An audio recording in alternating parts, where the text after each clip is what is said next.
ഇന്ത്യയുമായുള്ള നയതന്ത്ര ബന്ധം ഉലഞ്ഞതിന് തൊട്ടു പിന്നാലെയാണ് മാലിദ്വീപ് നമ്മുടെ മാധ്യമങ്ങളിൽ ഇടം പിടിക്കുന്നത്.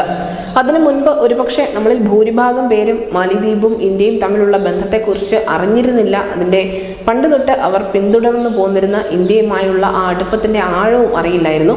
എന്തായാലും അവിടെ മുഹമ്മദ് മുയ്സു എന്ന ചൈനയുടെ പിന്തുണയുള്ള അല്ലെങ്കിൽ ചൈനയോട് ഏറെ കൂറുകാട്ടുന്ന ഭരണാധികാരി അധികാരമേറ്റതിന് തൊട്ടു പിന്നാലെയാണ് ഇന്ത്യ വിരുദ്ധ പരാമർശങ്ങൾ അല്ലെങ്കിൽ നരേന്ദ്രമോദിക്കെതിരായുള്ള അപകീർത്തികരമായ പരാമർശങ്ങളൊക്കെ ഉണ്ടാകുന്നത്. വലിയ തോതിലുള്ള ഒരു നയതന്ത്ര ഉലച്ചിൽ ഇരു രാജ്യങ്ങൾക്കുമിടയിൽ സംഭവിക്കുന്നത്. ഇതിനിടയിൽ ചില വാർത്തകൾ വന്നിരുന്നു, മാലിദ്വീപ് പാപ്പരാകാൻ പോകുന്നു എന്ന തരത്തിൽ. പക്ഷേ മാലിദ്വീപ് പാപ്പരൊന്നുമായിട്ടില്ല. എന്നിരുന്നാലും അവരുടെ ബാഹ്യകടം ഏകദേശം $4.038 ബില്യൺ വർദ്ധിച്ചു എന്നാണ് ഇപ്പോൾ അന്താരാഷ്ട്ര മാധ്യമങ്ങൾ റിപ്പോർട്ട് ചെയ്യുന്നത്. നമുക്കറിയാം, ഈ മുഹമ്മദ് മുയ്സുവിൻ്റെ ഏറ്റവും അടുപ്പക്കാരനായ അല്ലെങ്കിൽ ഏറ്റവും അധികം സൗഹൃദമുള്ള രാജ്യത്തലവൻ എന്ന് പറയുന്നത് ചൈനീസ് പ്രസിഡന്റ് ഷി ജിൻപിങ് തന്നെയാണ്. നിലവിൽ മുഹമ്മദ് മുയ്സു ഈ മാലിദ്വീപിന് വേണ്ടി ചൈനയിൽ നിന്നും അതിനോടൊപ്പം മിഡിൽ ഈസ്റ്റിലെ ഇസ്ലാമിക് എമിറേറ്റുകളിൽ നിന്നും കടമെടുപ്പ് വലിയ തോതിൽ വർദ്ധിപ്പിച്ചിട്ടുണ്ട്. ചൈനയുമായി ബന്ധമുള്ള മറ്റ് രാജ്യങ്ങളിൽ നിന്നൊക്കെ മുയ്സു സാമ്പത്തിക സഹായം തേടുന്നുണ്ട്. എങ്കിൽ പോലും ദ്വീപ് രാഷ്ട്രം ഇപ്പോൾ തകർച്ചയിലേക്ക് നീങ്ങിക്കൊണ്ടിരിക്കുകയാണ് എന്ന് തിരിച്ചറിവുള്ള മറ്റു രാജ്യങ്ങൾ മാലിദ്വീപിന് വായ്പ കൊടുക്കാൻ തയ്യാറുമല്ല. എന്തായാലും ഈ ഫെബ്രുവരി 8-ാം തീയതി മാലി തുറമുഖത്തേക്ക് ഡോക്ക് ചെയ്യാൻ നിശ്ചയിച്ചിരുന്ന ചൈനീസ് കപ്പലായ സിയാങ് യാങ് ഹോങ് 03 ഇപ്പോഴും മാലിദ്വീപിൽ അധികൃതർ കാത്തിരിക്കുകയാണ്.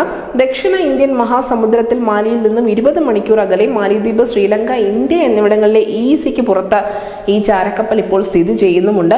ഇതെല്ലാം കൂടി കൂട്ടി വായിക്കുമ്പോൾ മാലിദ്വീപ് ഇപ്പോൾ വലിയ പ്രതിസന്ധിയിലാണ് എന്ന് തന്നെ വേണം മനസ്സിലാക്കാൻ. അവർ പാപ്പരായിട്ടില്ല എങ്കിൽ പോലും സമീപകാലത്ത് തന്നെ പാപ്പരാകേണ്ടി വരും എന്നാണ് ഈ ബാഹ്യകടത്തിന്റെ വർധനവ് നമുക്ക് മനസ്സിലാക്കി തരുന്നത്.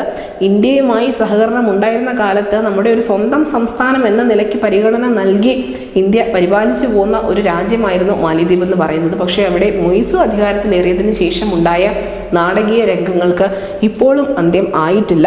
അങ്ങനെ ചൈന ഒപ്പം നിന്ന് സഹായിക്കുന്നു എന്ന് വിശ്വസിച്ച് ചൈനയ്ക്കൊപ്പം ചേർന്ന മാലിദ്വീപിനും പാകിസ്ഥാനും ശ്രീലങ്കയ്ക്കും ലഭിച്ച അതേ പണി തന്നെയാണ് ഇപ്പോൾ ലഭിച്ചുകൊണ്ടിരിക്കുന്നത്. എന്തായാലും ശ്രീലങ്ക ഇതിൽ നിന്നൊക്കെ കരകയറി വരുന്നുണ്ട്. ചൈനയുടെ ഉപദേശങ്ങളോട് നോ പറയാൻ അവർ പഠിച്ചു തുടങ്ങിയിട്ടുണ്ട്. മാത്രമല്ല ഇന്ത്യയോട് കൂടുതൽ അടുക്കുന്നുമുണ്ട്.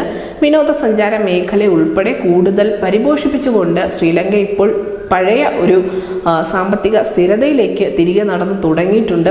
ശ്രീലങ്കയോളം തന്നെ അല്ലെങ്കിൽ ഒരുപക്ഷെ അതിനേക്കാൾ ഉപരി പണിയെടുക്കേണ്ടി വരും ഇനി മാലിദ്വീപിന് ഒന്ന് കരകയറണമെങ്കിൽ. News desk city Malayalam.